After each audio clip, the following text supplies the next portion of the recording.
הרבה פעמים שואלים אותי, למה? למה אני עושה את זה? למה אני כאילו לא מפסיק? כל פעם מעלה פוסטים, מדבר על הנושא הזה. זו שאלה ממש טובה.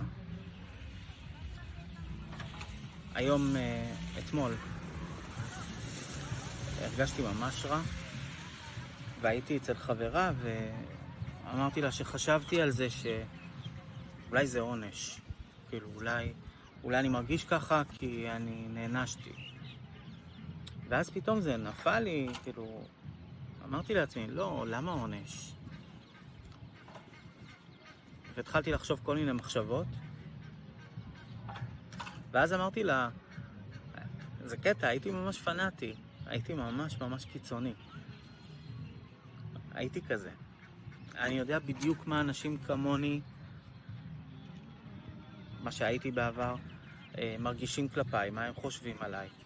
אני יודע בדיוק מה צריכה להיות התגובה שלהם. כי זה משהו שהוא שווה לכולם, כולם צריכים להרגיש ככה. ומי שלא מרגיש ככה הוא עוד לא שם, הוא עוד לא רוחני מספיק. אז כן, זה לא פשוט. אז זו סיבה ראשונה, לפרוק. סיבה שנייה, חלק מכם עוקבים אחריי. וזה טוב, זה ממש טוב. חלקכם כותבים לי, חלקכם נמצאים שם עמוק ומפחדים לצאת. לחלק, לשמחתי, עזרתי לצאת. אז זה חשוב, זה חשוב מאוד. וסיבה שלישית, כשהייתי בפנים ורציתי לצאת, אז חשבתי, מעניין מי יכול לעזור לי. לא היה אף אחד בישראל שמבין.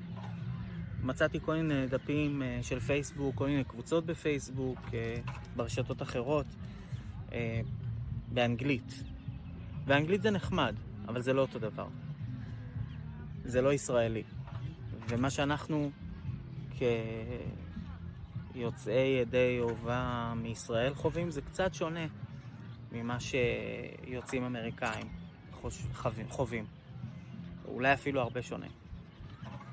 אז הבטחתי שאני אעשה דבר כזה כשאני אצא, ואני ממש משתדל לקיים את זה. ממש משתדל.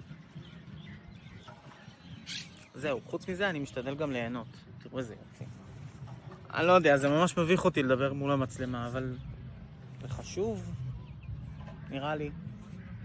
כן, זה חשוב. תפיצו את זה, תעבירו הלאה.